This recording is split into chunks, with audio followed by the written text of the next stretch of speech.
Presiden Trump mengatakan bahwa kesepakatan bersejarah dengan Iran bisa saja ditandatangani hari ini, membuka Selat Hormuz dan mengakhiri ambisi nuklir IRGC.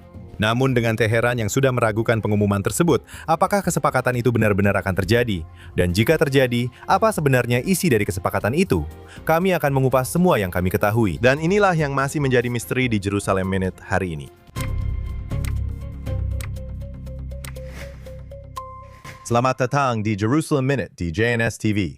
Alex, Presiden Amerika Serikat Donald Trump mengatakan bahwa Amerika Serikat dan Iran akan segera menandatangani nota kesepahaman. Penandatanganannya dijadwalkan pada suatu waktu hari Minggu. Pihak Iran sebenarnya membantahnya, mengatakan bahwa itu tidak akan terjadi hari ini. Pada saat Anda menonton ini, Anda akan tahu apakah itu benar-benar terjadi atau tidak. Presiden Trump di Truth Social telah banyak memposting selama beberapa hari terakhir, mengatakan bahwa kita menantikan untuk bekerja sama dengan Iran dan seluruh Timur Tengah dalam jangka waktu yang panjang ke depan. Semoga proses ini semuanya berjalan dengan cepat, mudah, dan lancar. Jika tidak, Presiden Trump mungkin mengancam akan kembali berperang, tapi mungkin kita sudah melewati titik itu sekarang. Ya, kalangan elit Israel percaya bahwa Trump sedang bergerak maju dengan penandatanganan sebuah kesepakatan. Mereka sepenuhnya yakin itu akan terjadi. Apakah itu terjadi pada hari Minggu? Apakah itu terjadi pada hari Senin? Itu masih harus dilihat. Tentu saja ada sandiwara politik dan manuver strategi yang dimainkan di sini dari semua pihak. Masing-masing pihak ingin menunjukkan bahwa merekalah pemenang dari apapun yang akan ditandatangani di sini. Tapi Israel menyadari bahwa Trump sudah mengambil keputusan di sini dan akan melanjutkan secara resmi dengan penandatanganan tersebut. Ini terjadi setelah banyak tarik ulur selama berminggu-minggu. Kami melihat semacam laporan dari CNN yang menunjukkan bahwa Trump telah mengatakan sekitar 37 kali bahwa Anda hampir mencapai kesepakatan sejak gencatan senjata. Dan bahkan hingga penghujung minggu lalu, kami melihat sepertinya ada peningkatan tekanan. Kami melihat jatuhnya helikopter Apache. Kami melihat aksi balasan dan kemudian ancaman besar untuk mengambil alih Pulau Hark dan kembali ke tindakan militer. Saya rasa banyak orang di Israel berpikir setelah kita mengalami eskalasi singkat ini di mana Iran mengirimkan 24 rudal balistik ke Israel dan Israel merespons bahwa Trump mulai kehilangan kesabaran. Dan kita akan kembali ke dalam konflik militer langsung antara Amerika Serikat dan Iran. Apa yang kita lihat sekarang adalah sebenarnya ketegangan itu mungkin menciptakan kondisi yang memaksa Iran untuk menyadari bahwa mereka telah memperpanjang proses itu selama mungkin. Dan jika mereka ingin menghindari kembalinya kampanye udara Amerika Serikat, mereka harus menandatangani sekarang. Dan memang sepertinya itulah yang sedang terjadi. Ya, ada 2 hari Minggu ini di mana Trump dan Amerika menyerang Iran. Dan kemudian ada hari ketiga dan Trump mengatakan dia akan menyerang mereka lebih keras lagi. Saya percaya itu terjadi pada hari Rabu atau Kamis sebenarnya. Dan kemudian tiba-tiba di menit terakhir, semuanya dibatalkan. Benar, tapi sekarang pertanyaannya, apa sebenarnya yang akan mereka tandatangani, benar? Kamu mendengar bahwa ada penandatanganan semacam akhir perang. Trump mengatakan kita sudah mengakhiri perang. Tapi sebenarnya yang ditandatangani adalah perjanjian gencatan senjata 60 hari yang mengatur pembukaan segera Selat Hormuz. Tapi semua masalah lainnya, terutama yang penting, seperti apa yang terjadi dengan uranium yang diperkaya di dalam Iran. Kamu tahu bagaimana dengan pendanaan Iran terhadap kelompok proksi teroris di wilayah tersebut? Bagaimana dengan rudal balistiknya? Semua ini hanya akan dinegosiasikan di tahap kedua, jika memang akan dinegosiasikan sama sekali. Seperti pertanyaan besar tentang pendanaan proksi atau rudal balistik, jika memang akan dinegosiasikan sama sekali. Kita tahu bahwa Trump terus membicarakan uranium yang diperkaya. Jadi saya berasumsi bahwa itu akan menjadi bagian dari diskusi dalam bentuk apapun putaran kedua negosiasinya nanti. Tapi jika Anda melihat bagaimana orang Iran memperpanjang proses ini untuk mencapai tahap pertama negosiasi, sampai Anda mendapatkan kesepakatan yang ditandatangani di fase kedua, sebenarnya Anda belum benar-benar memiliki kesepakatan. Yang ada hanyalah pembukaan Selat Hormuz dengan komitmen Amerika untuk tidak kembali berperang melawan Iran. Saya ingin kembali ke rincian nota kesepahaman itu sebentar lagi, tapi mari kita fokus pada sisi Israel. Pertanyaannya adalah, apakah Presiden Trump dan Perdana Menteri Netanyahu sepakat tentang Iran? Anda memiliki laporan dari Axios yang mengatakan bahwa Netanyahu tidak diberitahu tentang kesepakatan itu. Kedua pemimpin, baik Presiden Trump maupun Perdana Menteri Netanyahu, menegaskan bahwa Iran tidak boleh memperoleh, tidak boleh memproduksi atau mendapatkan senjata nuklir. Namun demikian, masih banyak masalah lain yang belum terselesaikan. Menurut saya, bagian yang tidak benar dari pernyataan itu adalah bahwa Israel dibiarkan dalam ketidakpastian. Presiden dan Perdana Menteri berbicara hampir setiap hari, dan Anda bisa yakin bahwa tingkat tertinggi pemerintahan terus berkomunikasi. Jadi tidak ada yang terjadi tanpa pihak lain mengetahuinya. Jadi, yang Anda maksud adalah laporan lain tanpa sumber yang jelas. Ya, Axios. Tentu saja, tapi bagian dari apa yang dilaporkan Barack Ravid dan Axios di sini yang benar adalah bahwa tidak ada kesepakatan dalam perjanjian ini, benar? Presiden Trump menginginkan kesepakatan ini, terutama karena, menurut saya, alasan domestik, yaitu menurunkan harga minyak. Menjelang akhir pekan 4 Juli, pesta ulang tahun Trump yang ke-80. Piala Dunia, menuju pemilihan paruh waktu dengan sebuah kesepakatan. Tanpa perang ini berlarut-larut. Dia ingin mengatakan, saya sudah bilang ini adalah sebuah kampanye. Ini bukan perang tanpa akhir. Ini bukan salah satu dari, apa istilah yang mereka gunakan, perang selamanya. Tapi untuk Israel dan Netanyahu, mereka tidak senang dengan kesepakatan itu. Mereka percaya bahwa selama Iran masih memiliki uranium yang diperkaya di bawah tanah, Iran tetap hanya satu langkah lagi untuk berpacu membuat senjata nuklir. Dan di Israel ada keyakinan bahwa, kamu tahu, di mana ada kemauan, di situ ada jalan. Dengan cara yang sama seperti Iran mengembangkan program senjata nuklirnya sampai tahap ini, menggunakan fasilitas rahasia, bahwa bisa saja sudah ada fasilitas lain yang merupakan fasilitas rahasia, atau Iran akan mengembangkan fasilitas rahasia lainnya untuk memperkaya uranium tersebut. Jadi ada keyakinan bahwa ancaman eksistensial itu masih tetap ada. Bukan hanya itu, Anda tahu karena Anda telah terlibat dalam konflik penuh dengan Iran secara langsung. Dan bukan hanya Israel, tapi juga Amerika Serikat. Anda sebenarnya telah membuat Iran semakin dekat dengan keinginan mereka untuk berlomba menuju nuklirisasi. Karena itulah penangkal utama mereka, bukan? Itu adalah senjata pamungkas. Jadi perasaan di Israel adalah bahwa mereka memang melakukan banyak hal dalam 6 minggu itu. Tapi selama rezim itu masih berdiri, selama uranium yang diperkaya masih ada, mereka tidak percaya bahwa orang Iran, seperti yang dikatakan Trump, tidak lagi menginginkan senjata nuklir, bahwa Anda masih berada dalam bahaya yang signifikan. Dan bahwa gencatan senjata, jika ada, justru membatasi pengaruh yang dimiliki Amerika Serikat dan juga membatasi kemampuan Israel untuk bertindak di Iran jika mereka merasa keamanan eksistensialnya terancam. Alex, seperti yang Anda katakan, ini bukanlah perjanjian nuklir final. Ini adalah kerangka awal untuk mengakhiri permusuhan. Mari kita bahas detail yang bisa kita ketahui dari MOU. Iran akan berkomitmen pada detail yang dilaporkan. Maksud saya, Iran akan berkomitmen untuk mencegah pengembangan atau perolehan senjata nuklir. Kesepakatan ini akan memulai putaran baru negosiasi. Jadi ini baru permulaan yang bertujuan untuk membongkar kemampuan pengayaan uranium Iran menangani masalah tersebut. Anda menyebutkan persediaan uranium yang telah diperkaya. Amerika Serikat dikabarkan sedang mencari pembatasan terhadap program rudal Iran dan dukungan untuk kelompok proksi regional. Itu memang dilaporkan, dan kami juga ingin membicarakan hal itu. Iran akan membuka Selat Hormuz. Awalnya, tampaknya setelah penandatanganan, keringanan sanksi dan akses ke dana Iran yang dibekukan bisa ditawarkan. Dan itu juga merupakan poin penting, saya harus katakan, dalam kesepakatan tersebut. Apakah AS akan, seperti yang dilakukan pemerintahan Obama, mengirimkan, entahlah, saya tidak bisa membayangkan Presiden Trump mengirimkan tumpukan uang ke Iran dalam bentuk apapun. Tapi Anda tahu, mencairkan dana Iran pada saat ini, apakah terlalu dini untuk membicarakan hal itu? Dan juga, mari kita bicara tentang rudal balistik dan proksi Iran, Hizbullah dan organisasi teroris lainnya. Ya, tentu saja, Iran tidak masuk ke dalam kesepakatan ini tanpa mendapat apa-apa kan? Mereka telah memperpanjang negosiasi selama berminggu-minggu. Jadi jelas, mereka mendapatkan apa yang mereka inginkan. Sekarang, hal pertama yang mereka inginkan adalah jaminan dasar dari Amerika Serikat bahwa mereka tidak akan membombardir mereka habis-habisan. Itu yang pertama. Tapi yang pasti, yang mereka cari adalah uang. Kamu tahu, blokade ekonomi yang dilakukan Trump dengan menutup Selat Hormuz benar-benar mencekik rezim Iran. Dan juga ada perasaan di Israel bahwa oke, kamu tidak ingin melanjutkan kampanye militer. Baiklah. Tetap lanjutkan blokade ekonomi. Tetap jalankan sanksi seketat mungkin. Dan mungkin hanya tinggal beberapa minggu lagi sebelum rezim ini runtuh.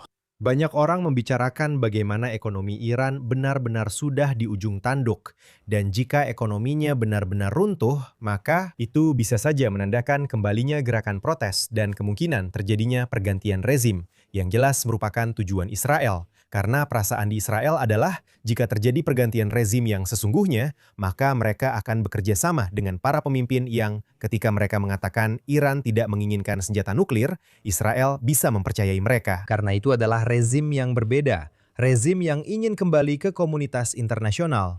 Tapi di sini, Anda masih berurusan dengan rezim yang sama. Jadi ketika Anda membicarakan detail MOU, apa yang akan dilakukan Trump, dia tidak akan mengirimkan tumpukan uang tunai karena dia menentang konsep mendapatkan senjata nuklir. Itu adalah Obama yang mengirimkan tumpukan uang tunai. Tapi yang akan Anda lihat adalah pencabutan beberapa sanksi yang diperketat ini. Kita sudah melihat laporan minggu ini bahwa Uni Emirat Arab yang menahan hingga 10 miliar dolar yang seharusnya akan ditransfer ke Iran bisa saja akan melepaskan dana tersebut. Dan Anda juga bisa melihat negara-negara lain di kawasan itu, termasuk Qatar, mengirimkan dana ke Iran, entah itu berupa pinjaman, hadiah, atau apapun bentuknya. Jadi uang itu sifatnya bisa dipertukarkan dan bisa berpindah-pindah dari berbagai tempat. Jadi yang kemungkinan besar akan Anda lihat di sini adalah, pertama, Iran bisa mulai menjual minyak lagi.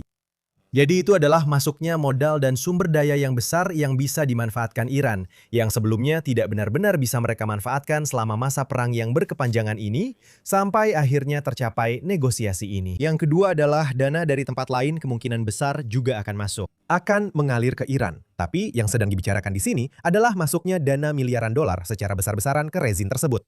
Dan jelas, pertanyaannya adalah, apa yang akan mereka lakukan dengan itu? Di satu sisi, tentu saja ada beberapa pembangunan kembali yang perlu dilakukan. Ada banyak kehancuran di dalam Iran selama 6 minggu kampanye itu. Tapi Anda juga punya para proksi Anda. Anda punya Hizbullah khususnya, dan Houthi di satu sisi. Lalu Anda juga mungkin menghadapi perlombaan Iran menuju senjata nuklir. Saya ingin membahas lebih lanjut tentang Hizbullah dalam beberapa menit, karena saat ini kita mendapat laporan bahwa Hizbullah terus menembaki perbatasan utara Israel. Kita akan membahas Lebanon. Namun, mengenai masalah uranium, menurut Axios, sekali lagi, Presiden Trump setuju bahwa salah satu opsi untuk menyelesaikan kebuntuan uranium Iran adalah dengan mencampur stok uranium di dalam Iran di bawah pengawasan Inspektur PBB. Dan kita telah melihat di masa lalu bagaimana para inspektur PBB benar-benar tidak kompeten atau tidak berhasil dalam menangani program nuklir Iran. Mengapa kita harus percaya bahwa kali ini akan berbeda? Ya, Anda tahu, saya bukan ahli dalam memperkaya uranium. Tapi jika Anda sebelumnya berbicara tentang mengeluarkannya, mengekstraknya dari negara itu, Anda tahu, dengan Amerika Serikat dan Tiongkok sebagai satu-satunya negara, seperti yang sering dikatakan Trump, yang memiliki teknologi untuk bisa mengekstraknya. Sekarang Anda berbicara tentang, maksud saya, dan kita tidak tahu seberapa dapat diandalkannya laporan-laporan ini, tapi jika Anda berbicara tentang pencampuran ulang, Anda tahu, saya tidak tahu bagaimana proses pencampuran ulang uranium yang sudah diperkaya itu terjadi, oke? Tapi saya berasumsi itu semacam proses kebalikan dari pencampuran, yang merupakan proses memperkaya uranium. Tapi artinya, uranium itu masih tetap ada di sana. Dan dengan cara yang sama, seperti Anda memulai dengan satu kumpulan uranium. Lalu itu seperti membuat adonan, bukan? Anda mengambil tepung dan air, lalu memasukkannya ke dalam blender. Dan di awal, adonannya masih sangat kasar. Tapi seiring Anda terus melanjutkan prosesnya, adonan itu mulai menjadi lebih halus dan mendekati kemurnian tingkat senjata. Jadi sekarang Anda berbicara tentang sesuatu seperti mencampurnya kembali, semacam merekayasa baliknya. Tapi itu masih ada, yang berarti jika Iran memiliki akses ke sana. Setelah proses pencampuran ulang ini, sekarang yang perlu Anda lakukan hanyalah mengubah arah dan mulai mencampurnya ke atas lagi. Yang benar-benar ingin Anda lihat adalah bahwa Iran bahkan tidak memiliki akses ke ini, bahwa mereka sama sekali tidak membutuhkan uranium yang diperkaya di negara itu, baik untuk tujuan senjata maupun untuk apa yang mereka sebut tujuan damai. Iran tidak membutuhkan energi nuklir apapun. Oke, ini adalah negara yang kaya akan minyak dan gas alam. Mereka sama sekali tidak membutuhkan energi nuklir. Dan itu hanyalah tipu muslihat ketika mereka mengatakan kepada Anda bahwa mereka membutuhkannya atau bahwa mereka berhak atasnya. Israel, Amerika Serikat seharusnya tidak pernah percaya sedetik pun selama mereka masih memiliki uranium yang diperkaya dalam tingkat apapun bahwa mereka tidak memikirkan waktu dan proses untuk meningkatkan itu ke tingkat senjata di masa depan. Alex, ada reaksi lain di sini dari Israel, kali ini dari Menteri Pertahanan Katz, yang mengatakan bahwa Presiden Amerika Serikat saat ini sedang memimpin sebuah kesepakatan dengan Iran berdasarkan kepentingan Amerika, yang juga mencakup kepentingan bersama dengan Israel, yaitu mencegah Iran memperoleh senjata nuklir. Katz mengatakan, kami mengharapkan dia untuk menegakkan prinsip ini, serta prinsip tambahan terkait rudal dan proksi teror. Israel telah menyampaikan hal ini berkali-kali, bahwa kita harus menangani masalah rudal mereka, dan Hizbullah, Hamas, serta semua Houthi dan organisasi teroris lain yang telah didukung Iran selama bertahun-tahun. Saya pikir itu sangat penting apa yang dikatakan Katz, bahwa Amerika memimpin sebuah kesepakatan berdasarkan kepentingan Amerika, bukan? Jelas bahwa itu bukan kepentingan Israel. Jika itu kepentingan Israel, tidak akan ada kesepakatan saat ini. Jadi, siapapun yang terus mengatakan bahwa Netanyahu mengendalikan Presiden Amerika Serikat, saya pikir bahwa kesepakatan gencatan senjata ini menunjukkan bahwa presidenlah yang memegang kendali untuk memastikan kepentingan Amerika. Dan ketika itu, sejalan dengan kepentingan Israel, kedua sekutu ini telah membuktikan bahwa mereka bisa bekerja sama. Anda melihat betapa baiknya mereka bekerja sama selama 6 minggu saat membombardir fasilitas nuklir Iran. Sekarang, saya percaya bahwa Israel jauh lebih diuntungkan di satu sisi sebagai hasil dari semua pengeboman itu. Kita tidak bisa mengatakan bahwa kampanye 6 minggu itu adalah kampanye yang tidak efektif. Itu benar-benar efektif. Faktanya, itu menghantam semua fasilitas nuklir yang diketahui. Itu juga menghantam sebagian besar rudal balistik Iran. Bukan hanya persediaannya, tetapi juga fasilitas produksi, tempat mereka membuat lebih banyak lagi. Jadi dari sisi keamanan, ancaman langsung itu jelas berkurang. Belum lagi fakta bahwa kesepakatan ini sedang disepakati, dan fakta bahwa kesepakatan kedua perlu dinegosiasikan. Itu menurut saya sangat mengurangi ancaman langsung dari Iran untuk mengambil tindakan terhadap Israel. Jadi itu sudah pasti. Tapi di saat yang sama tetap saja karena situasinya memang saya rasa kata yang tepat adalah membara atau meningkat begitu drastis sehingga Anda tahu tidak ada lagi hal yang dianggap tabu. Tidak ada lagi garis merah yang tidak bisa dilanggar. Jadi saya rasa tugas di sini belum selesai. Tapi menurut saya yang juga menarik adalah apa yang dikatakan Katz di bagian kedua dari kutipan itu. Dia mengatakan bahwa Israel harus memastikan bahwa di masa depan kita akan terus memiliki kemampuan untuk bertindak secara independen untuk mencegah Iran memperoleh senjata nuklir. Dan Perdana Menteri Benjamin Netanyahu dan saya telah menginstruksikan IDF untuk bersiap-siap sesuai dengan itu. Anda tahu, jadi yang sangat penting untuk dipahami adalah bahwa nota kesepahaman yang sedang ditandatangani ini ditandatangani antara Amerika dan Iran. Benar. Bahwa Israel sama sekali bukan pihak dalam perjanjian ini. Sekarang tentu saja Presiden Amerika Serikat dapat memberikan pengaruh yang signifikan terhadap Israel. Dan Presiden Amerika Serikat tidak akan senang jika Israel akan mengebom Iran besok. Dan Israel tidak akan mengebom Iran besok. Namun jika pada titik tertentu misalnya menjadi pengetahuan umum bahwa Iran telah mengembangkan fasilitas nuklir baru di suatu tempat, apakah Presiden Trump yang menjadi presiden? Atau apakah masa jabatan Presiden Trump sudah berakhir?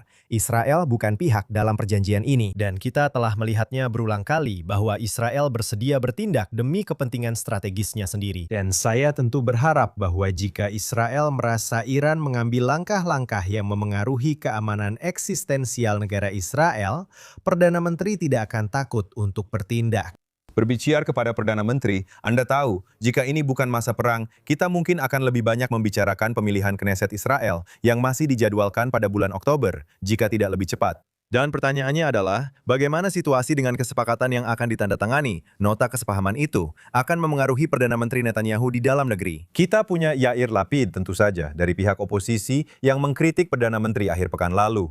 Pemilu sudah semakin dekat, Alex. Bagaimana kesepakatan ini akan memengaruhi Perdana Menteri? Ya, saya bisa memberitahu Anda bagaimana hal ini digambarkan di media Israel saat ini. Ini digambarkan sebagai kekalahan besar bagi Perdana Menteri Netanyahu. Pers Israel pada dasarnya memberitakan bahwa Netanyahu telah kehilangan dukungan dari Presiden Trump. Anda tahu, dan yang mereka coba lakukan di sana adalah menghilangkan semua pencapaian atau mengabaikan semua pencapaian dari karena Anda pernah. Apa yang mungkin menjadi pencapaian pencapaian terbesar secara diplomatik dalam sejarah negara Israel, yaitu ketika Amerika Serikat membom reaktor nuklir Fordow pada bulan Juni sebelumnya selama Perang 12 hari itu. Tapi bahkan lebih dari itu, Israel dan Amerika Serikat terbang berdampingan selama 6 minggu, membom setiap fasilitas nuklir yang diketahui di Iran dan semua rudal balistik, bahkan menyingkirkan pemimpin tertinggi. Maksud saya ini adalah kemenangan yang sangat luar biasa. Dan luar biasa bagaimana pers Israel sekarang mencoba mengubah kemenangan menjadi kekalahan di sini. Dengan mengklaim bahwa ini, Anda tahu, benar-benar akhir dari pengaruh Netanyahu. Dan alasan mereka melakukan itu adalah untuk mengatakan, Anda tahu, sebelumnya Netanyahu akan mengklaim bahwa Anda membutuhkan Netanyahu karena satu-satunya cara agar Trump tetap berpihak pada Israel adalah dengan Netanyahu. Tapi ketika Anda melihat pernyataan dari Presiden Amerika Serikat minggu lalu yang menyarankan, ya mungkin Netanyahu bahkan tidak akan mencalonkan diri. Anda tahu, ini terjadi setelah beberapa kali di mana Presiden mengatakan hal-hal luar biasa tentang Netanyahu, bagaimana dia menjadi Perdana Menteri yang hebat di masa perang, dan bagaimana dia meminta Presiden Israel Herzog untuk memberikan pengampunan kepada Netanyahu atas tuduhan korupsi. Ketika Anda melihat sekarang bahwa Trump mengatakan, oke, untuk pertama kalinya saya bertindak demi kepentingan Amerika, yang saya pahami secara khusus bukanlah kepentingan Israel. Dan saya secara eksplisit melakukan apa yang saya tahu Perdana Menteri Netanyahu tidak ingin saya lakukan. Anda tahu, dia sedang mengirimkan sinyal, dan pers Israel di sini menangkap sinyal itu dan berkata, tebak apa? Anda tahu, apapun yang bisa dicapai Netanyahu, sudah dia capai. Dia sudah mencapai semua yang ingin dia capai. Dan sekarang, mungkin Trump mulai bosan dengannya. Trump bertindak demi kepentingan Amerika. Dan itu membuat Netanyahu tidak lagi menjadi orang yang tak tergantikan. Dan akan sangat menarik untuk melihat bagaimana reaksi Netanyahu terhadap hal ini. Kita sebenarnya belum benar-benar melihat reaksi penuh Netanyahu terhadap hal ini. Maksud saya, di satu sisi dia berusaha menunjukkan semua keuntungan perang yang telah dicapai selama 2,5 tahun, yang sangat besar. Di sisi lain, kita sebenarnya belum melihat reaksi resmi yang menurut saya bisa menenangkan sebagian besar warga Israel yang melihat ini sebagai kekalahan diplomatik. Jadi Alex, bahkan dengan nota kesepahaman itu, pertempuran masih berlanjut di Lebanon. Bahkan pagi ini, seperti yang saya sebutkan sebelumnya, setidaknya 3 drone yang ditembakkan oleh organisasi teroris Hizbullah ke Israel. IDF menyerang lebih dari 70 lokasi infrastruktur teroris di Lebanon Selatan selama 24 jam terakhir. Jadi perang masih berlanjut dengan Hizbullah. Dan Perdana Menteri Netanyahu baru-baru ini tampil di televisi, berbicara langsung dalam bahasa Inggris kepada rakyat Lebanon, seperti yang pernah ia lakukan kepada rakyat Iran. Mari kita lihat cuplikannya. Israel menginginkan perdamaian dengan kalian. Raih masa depanmu. Bergabunglah dengan Israel. Bangun keamanan dan kemakmuran untuk semua anak-anak kita. Dan setelah Hizbullah dibubarkan, kemungkinannya tak terbatas dan sangat besar. Jadi Alex, perang masih berlangsung di perbatasan utara Israel. Apakah menurutmu nota kesepahaman MOU akan berdampak pada situasi di Israel Utara dan konflik dengan Hizbullah? Ya, tentu saja Presiden Trump akan menginginkan itu dan orang-orang Iran juga akan menginginkannya sebagai bagian dari negosiasi untuk mencapai gencatan senjata penuh dengan Lebanon dan lebih khusus lagi dengan Hizbullah. Maksud saya, Lebanon tidak menyerang Israel. Hizbullah yang menyerang Israel, dan Presiden telah berusaha memfasilitasi beberapa putaran negosiasi antara Israel dan Lebanon untuk perjanjian normalisasi atau fakta non-agresi seperti yang disebut oleh Presiden Lebanon. Dan menurut saya akan sangat menarik untuk melihat bagaimana semua pihak memainkan peran di front Lebanon. Di satu sisi, Iran menggunakan Hizbullah sebagai proksi teror lagi untuk menyerang Israel. Sekarang mereka menuntut kepada Presiden agar Israel berhenti menyerang Hizbullah. Tetapi pada saat yang sama, mereka mendorong Hizbullah untuk menyerang Israel. Karena mereka ingin membuat Israel harus memilih antara terlihat lemah dan membuat Netanyahu terlihat sangat lemah di dalam negeri. Dengan menyerah pada satu front aktif, di mana Hizbullah masih menyerang wilayah sipil dan Israel tidak merespons, atau Netanyahu berkata, baiklah kami akan merespons Hizbullah. Tapi itu berarti membuat Trump marah atau berpotensi melanggar semangat nota kesepahaman. Benar? Karena baru seminggu yang lalu Hizbullah meningkatkan serangan. Israel berkata, kalau kalian meningkatkan serangan, kami akan menyerang markas Hizbullah di Dakwea yang merupakan pinggiran kota Beirut. Lalu Iran berkata, Kalau kalian menyerang Beirut, maka kami akan menyerang kalian, benar? Jadi ini seperti lingkaran yang terus berputar di sini. Jadi menurut saya Netanyahu harus menyikapi ini dengan sangat cerdik sekarang. Di satu sisi, selama Hizbullah terus menyerang, kamu tidak bisa mengabaikan serangan-serangan itu. Kamu tidak bisa hanya menunggu sampai Hizbullah berhenti bertempur berkat restu Iran atau Presiden Amerika Serikat. Kamu harus merespon setiap serangan di wilayah kedaulatanmu. Oke? Ini bukan soal ancaman. Kita sedang membicarakan serangan aktif. Ada sebuah drone yang menghantam sangat dekat dengan sebuah rumah di kota Shomit, hanya beberapa meter dari rumah, kamu tahu, akhir pekan kemarin di sini. Jadi pada saat yang sama, Netanyahu tidak akan ingin meningkatkan situasi secara dramatis, karena itu bisa mengacaukan apa yang sedang coba dicapai Trump minggu ini. Jadi bagaimana? Yang saya harapkan terjadi adalah kamu akan melihat Hizbullah terus melakukan apa yang mereka lakukan, menguji batas-batas kesepakatan ini, dan Israel merespons. Tapi merespons dengan cara yang di satu sisi menunjukkan bahwa mereka memang merespons, bahwa mereka tidak terikat oleh gencatan senjata dan tidak memiliki komitmen terhadapnya. Tapi di saat yang sama, mereka tidak secara drastis memperburuk situasi. Kamu ingat bahwa Presiden mengatakan minggu lalu ketika dia ditanya di kantor Oval, dia berkata, apa arti gencatan senjata? Dan kamu tahu, menurut saya dengan nada bercanda, Netanyahu berkata, maksud saya, maaf. Trump menyatakan, kamu tahu, gencatan senjata itu sebenarnya ketika tembak-menembaknya berkurang. Ya, Modern, moderat. benar. Jadi saya pikir yang akan kamu lihat adalah bahwa Israel akan menjaga pertempuran dengan Hizbullah tetap pada tingkat rendah untuk sementara waktu. Setidaknya sampai kamu melewati upacara penandatanganan ini, kapanpun itu.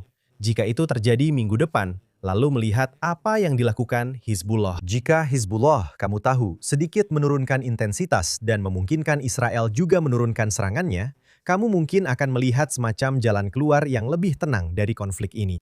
Tapi jika mereka terus melanjutkan, dan pada titik tertentu, kamu harus menyadari bahwa Hizbullah memang menyerang untuk mengenai sasaran. Dan setiap serangan ini bisa menyebabkan kerusakan yang signifikan. Yang membatasi kerusakan besar itu adalah kemampuan pertahanan Israel, benar? Kamu punya Iron Dome, kamu punya laser yang menembak jatuh drone-drone. Tapi jika langkah pertahanan Israel sendiri gagal atau lengah pada suatu saat, dan Hizbullah berhasil melakukan serangan besar, kamu bisa melihat Israel kemudian mempercepat kembali kampanye ini. Dan kita juga tidak tahu bagaimana hal itu akan berjalan dengan pembicaraan normalisasi ini. Tapi kamu tahu, Israel bukan pihak dalam MOU ini. Ini antara Amerika dan Iran. Lebanon adalah situasi perang panas, dan ini bukan ribuan mil jauhnya seperti antara Amerika dan Iran, atau bahkan Israel dan Iran. Ini tepat di perbatasan kita. Jadi kamu bisa yakin bahwa Netanyahu tidak punya pilihan selain terus menekan Hezbollah. Alex, jika situasinya belum cukup kacau dengan Israel yang berperan di 7 front berbeda, sekarang kamu punya situasi di mana Turki telah ikut campur, bisa dibilang, dalam beberapa hari terakhir. Perdana Menteri Negara Israel Netanyahu pada hari Rabu lalu mengecam Presiden Turki Erdogan setelah pemimpin Turki itu menuduh Israel mengancam stabilitas kawasan. Jadi ada banyak perdebatan antara kedua pihak. Situasi di mana Israel dan Turki berperang. Maksud saya, apakah itu yang kita butuhkan saat ini? Apakah itu yang diperlukan sekarang? Sepertinya Turki beberapa kali minggu ini telah melancarkan hasutan terhadap negara Israel. Ya, hasutan itu adalah bagian dari upayanya untuk, kamu tahu, mendapatkan keuntungannya sendiri dalam apa yang tampaknya akan menjadi akhir dari perang ini. Itu hanyalah caranya untuk mengatakan bahwa, kamu tahu, ini semua kesalahan Israel sehingga perang ini terjadi. Yang mana, kamu tahu, benar-benar revisi dan versi yang salah dari apa yang sebenarnya terjadi. Israel diserang tanpa provokasi pada 7 Oktober, langsung diserang tanpa provokasi oleh Hizbullah. Israel mengatakan kepada Hizbullah, kamu jangan ikut campur. Kalau kamu tidak ikut campur, kamu aman. Kami hanya akan berurusan dengan Hamas. Karena Hizbullah berkata, tidak, kami akan ikut campur. Hal yang sama juga terjadi dengan Houthi. Mereka ikut campur. Israel diserang dari 7 front yang berbeda selama perang ini. Dan beberapa front ini termasuk Hamas didukung oleh Turki. Ketika Anda berbicara tentang ketidakstabilan regional, Anda tahu, Erdogan adalah orang yang menyadari bahwa Presiden Suriah Bashar Assad berada dalam posisi yang sangat rentan dengan melemahnya Iran di satu sisi dan melemahnya Hizbullah di sisi lain. Dan dialah yang mendukung Al-Shara untuk masuk dan pada dasarnya mengambil alih Suriah. dan Al-Shara adalah proksi. Maksud saya yang menjadi kekhawatiran adalah Al-Shara merupakan proksi dari Turki. Jadi posisi strategis Turki di sini meningkat secara dramatis dengan jatuhnya Bashar Assad. Dia juga menyerang Netanyahu. Dan pada saat yang sama, Erdogan juga berusaha menjaga hubungan dekat dengan Presiden Trump. Dan mungkin pernyataan-pernyataan Erdogan di sini tentang bagaimana Israel mengancam stabilitas regional mendorong Trump untuk memberikan lebih banyak tekanan kepada Netanyahu. Jadi ada dinamika regional secara keseluruhan. Dan saya tidak berpikir bahwa Israel akan langsung terlibat perang dengan Turki. Tapi ketika Anda melihat apa yang terjadi secara keseluruhan dan kita tidak tahu bagaimana Iran akan merespons, anggap saja Trump memberi apa yang diinginkan Iran. Orang-orang Iran masih sangat lemah dalam posisi yang melemah. Proksi mereka telah dilemahkan. Ekonomi mereka juga telah dilemahkan. Jumlah rudal balistik yang mereka miliki telah berkurang. Fasilitas nuklir mereka, Anda tahu, semuanya telah terkena dampaknya. Iran masih seperti binatang yang sedang berdarah di sini, bahkan jika Trump memberi mereka jalan keluar. Dan kita tidak tahu apa yang akan terjadi, tapi mereka jelas bukan lagi hegemon regional seperti yang mereka cita-citakan sebelum 7 Oktober. Dan itu menciptakan kekosongan. Dan siapa yang ingin mengisi kekosongan itu? Nah, Anda melihat aliansi Ikhwanul Muslimin yang baru ini, yaitu Qatar, Turki, dan mungkin juga Mesir. Dan Anda bisa melihat Hamas yang merupakan aktor Muslim Sunni yang sebelumnya bersekutu dengan Bulan Sabit Syiah Iran. Anda tahu, karena alasan strategis, hal itu sebenarnya bisa bergerak kembali ke aliansi teologis yang lebih alami, yaitu sebagai anggota Ikhwanul Muslimin kembali berafiliasi dengan Mesir, kembali berafiliasi dengan Qatar, kembali berafiliasi dengan Turki. Jadi Anda tahu, ada ancaman di sini. Dan saya pikir Erdogan melalui pernyataannya memperjelas bahwa dia ingin mengisi kekosongan itu yang ditinggalkan oleh akses Iran yang lemah untuk menciptakan poros Sunni baru, yang pada dasarnya menciptakan lingkaran api, persis seperti yang dilakukan Iran di sekitar Timur Tengah. Akan berlanjut tentang Turki, tapi saya ingin melanjutkan di sini, dan saya menyebut ini karma. Kepala Jaksa Pengadilan Kriminal Internasional, Karim Khan, telah diskors sambil menunggu pemungutan suara oleh negara-negara anggota mengenai nasibnya. Badan Pengatur Pengadilan mengatakan hal ini setelah penyelidikan atas tuduhan pelecehan seksual yang ditujukan kepadanya. Khan adalah orang yang mengeluarkan surat perintah penangkapan untuk Perdana Menteri Netanyahu dan mantan Menteri Pertahanan Gallant terkait perang Israel-Hamas. Jadi inilah seorang jaksa yang berbalik melawan negara Israel, Perdana Menteri kita, Menteri Pertahanan kita, dan sekarang dia sendiri menghadapi masalah hukum, bukan? Nah, Saya tidak akan mengatakan bahwa ini adalah karma. Saya pikir ini memang sudah seharusnya dia menerima akibatnya. Tapi Anda tahu, tuduhan pelanggaran seksual ini sebenarnya sudah diketahui sebelum Karim Khan mengeluarkan surat perintah penangkapan untuk Netanyahu dan Gallant. Jadi kalau Anda pikir-pikir, orang ini, Khan, memang pada akhirnya akan diskors karena tuduhan-tuduhan ini. Saya tidak tahu kapan waktunya. Anda tahu, saya tidak tahu seperti apa investigasi-investigasi itu. Tapi tiba-tiba saja tekanan terhadap Han semakin meningkat karena tuduhan pelanggaran seksual ini. Jadi, apa yang dilakukan Han? Dia berbalik dan langsung memajukan dakwaan terhadap Netanyahu dan Golan, bahkan tanpa melanjutkan prosesnya, tanpa menindaklanjuti undangan Israel untuk datang menyelidiki sendiri apa yang sebenarnya terjadi di Gaza. Khan berkata, "Aku kehabisan waktu." Kamu tahu? Jadi yang perlu aku lakukan untuk meredakan tekanan terhadapku adalah melakukan apa yang diinginkan seluruh komunitas internasional, yaitu mengeluarkan surat perintah penangkapan terhadap Netanyahu dan Golan. Jadi di satu sisi, dia sedang mencoba mengalihkan perhatian. Pada saat yang sama, dia tidak punya apa-apa lagi untuk kehilangan. Ini akan menjadi tindakan terakhirnya. Jadi apa yang akan menjadi warisannya? Apakah dia akan dikenang sebagai orang yang melakukan pelanggaran seksual? Atau sebagai orang yang mengeluarkan surat perintah penangkapan untuk Netanyahu. Jadi ketika semua ini mulai terungkap, Karim Khan, menurut saya dengan cara yang paling korup, langsung mengajukan surat perintah penangkapan terhadap Netanyahu dan Golan. Dan menurut saya pertanyaan besarnya adalah, kalau Anda mulai menghubungkan semuanya dan menyadari apa yang terjadi, dan bahwa sebenarnya Anda tidak memiliki proses yang adil yang berjalan, yang kita semua tahu, di Pengadilan Kriminal Internasional adalah, apakah jaksa berikutnya bisa membatalkan surat perintah penangkapan? Untuk Netanyahu dan Golan. Dan apakah itu sesuatu yang misalnya ketika Presiden Trump meminta Presiden Israel Isaac Herzog untuk membatalkan tuduhan atau memberikan pengampunan kepada Netanyahu, di mana Anda benar-benar ingin melihat Netanyahu dibantu oleh Presiden adalah dengan memaksa pengadilan kriminal internasional dengan cara apapun untuk membatalkan tuduhan terhadap Netanyahu. Sementara itu yang kita lihat adalah pengadilan kriminal internasional berpotensi menambah dakwaan tambahan. Beberapa minggu yang lalu ada laporan bahwa pengadilan pidana sedang menyelidiki dan mempertimbangkan untuk mengeluarkan surat perintah penangkapan terhadap Menteri Keuangan Bezalel Smotrich. Benar. Jadi jika Anda tidak sampai pada situasi di mana surat perintah penangkapan ini dicabut, Anda pada dasarnya seperti berada di awal efek bola salju. Dan Anda bisa melihat banyak sekali surat perintah penangkapan yang akan dikeluarkan terhadap orang Israel, terhadap para menteri Israel, terhadap para jenderal Israel, dan bahkan mungkin terhadap tentara Israel, terhadap apa yang disebut pemukim, terutama yang ada di puncak bukit. Jadi Anda tahu, menurut saya ini adalah situasi yang sangat-sangat berbahaya. Dan apa yang terjadi adalah ini membuktikan bahwa Karim Khan telah terkompromi selama ini. Jadi ya, sekarang dia diskors, tapi mari kita lihat apa yang terjadi setelah itu. Ya, tidak diragukan lagi, dia sudah terkompromi. Bersambung, kita akan lihat tindakan apa yang mereka ambil. Dan Alex, mungkin bahkan berita terpenting minggu ini adalah kenyataan bahwa kita sekarang berada di masa-masa terakhir menjelang JNS International Policy Summit tahunan kedua yang akan berlangsung di Yerusalem, ibu kota abadi negara Israel dan bangsa Yahudi. Dimulai seminggu dari hari ini, minggu depan, konferensi 3 hari. Begitu banyak pembicara penting dari atas ke bawah, benar-benar susunan yang luar biasa. Saya melihatnya pagi ini.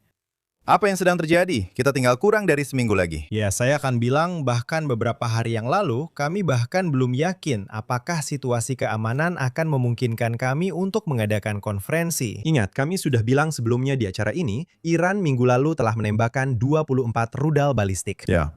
Israel sedang mempersiapkan kampanye balasan besar-besaran. Jadi itu bisa saja membuat Israel dan Amerika Serikat kembali terjerumus ke dalam konflik militer yang berlangsung berminggu-minggu. Di sini sekarang sudah jelas dengan pengumuman yang kita bicarakan di awal acara bahwa Trump ingin menandatangani MOU dengan Iran, bahwa situasinya akan tenang, setidaknya untuk minggu depan. Jadi semuanya berjalan lancar, komando garis depan, bandara juga dibuka. Kami yakin bahwa kami bisa dan akan mengadakan konferensi ini. Tapi jika Anda melihat situasi saat ini, di mana perang tampaknya berhenti di titik di mana musuh belum benar-benar dikalahkan, itu akan menyebabkan kebutuhan besar untuk melakukan riset dalam kebijakan Israel. Bagaimana Anda menghadapi Presiden Amerika Serikat ke depannya? Bagaimana Anda menghadapi Hizbullah? Situasi dengan Hamas juga masih perlu ditangani. Apa doktrin kebijakan Israel terhadap Iran ke depannya? Dan juga menangani isu-isu lain seperti upaya diplomatik Israel di Eropa, berbagai front diplomatik lainnya termasuk India, Asia Tenggara, Afrika, dan Amerika Latin. Semua isu ini akan dibahas di konferensi kebijakan JNS minggu depan.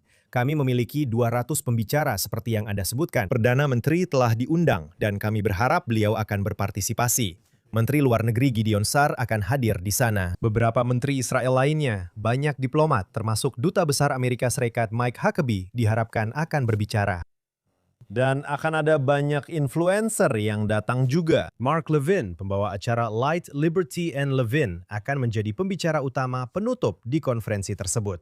Jadi membahas banyak isu kebijakan Israel ini, lalu juga isu diaspora Israel, dan apa yang terjadi di New York City, apa yang terjadi dengan meningkatnya antisemitisme di Amerika Serikat. Bagaimana hal itu muncul di media arus utama dan media sosial, serta di AI. Semua isu ini akan dibahas minggu depan selama 3 hari dalam pertemuan puncak pada 21, 22, dan 23 Juni. Jadi, tetaplah bersama kami. Masih ada tiket tersisa? Tinggal sedikit tiket yang tersisa. Sudah lebih dari 750 orang yang terdaftar untuk pertemuan puncak ini. Ballroom di Waldorf bahkan tidak muat untuk 750 orang. Jadi, kamu tahu, menurutku yang tersisa benar-benar tinggal tiket-tiket terakhir. Tapi acara ini juga akan disiarkan secara online. Sesi pleno utama, pleno malam hari akan disiarkan langsung melalui YouTube dan saluran kami. Saya rasa kamu juga akan melihat beberapa bagian dari KTT ini disiarkan di televisi kabel di II24. Dan kemudian banyak wawancara yang berlangsung di sela-sela konferensi oleh tim video luar biasa kami. Juga akan diunggah ke saluran YouTube dalam beberapa hari setelah KTT. Jadi banyak konten yang diproduksi dari Waldorf Astoria. Dan kami berharap semua orang bisa menontonnya di rumah. Dan Anda akan ada di sana. Mohon doanya, saya akan ada di sana. Mereka akan membangun studio mobile, kami akan memindahkan siaran ke Waldorf. Saya menantikan itu. Janus Policy Summit akan segera diadakan, International Policy Summit juga akan diadakan 1 minggu dari hari ini. Jadi jangan lupa untuk menyaksikannya. Dan itu saja untuk Jerusalem Minute hari ini. Sampai jumpa di Summit. Josh Haston di sini, koresponden untuk JNS bersama CEO Alex Trayman. Pastikan Anda mengunjungi JNS TV untuk semua konten luar biasa ini. Saya ingin mengucapkan terima kasih kepada orang-orang di balik layar di JNS TV.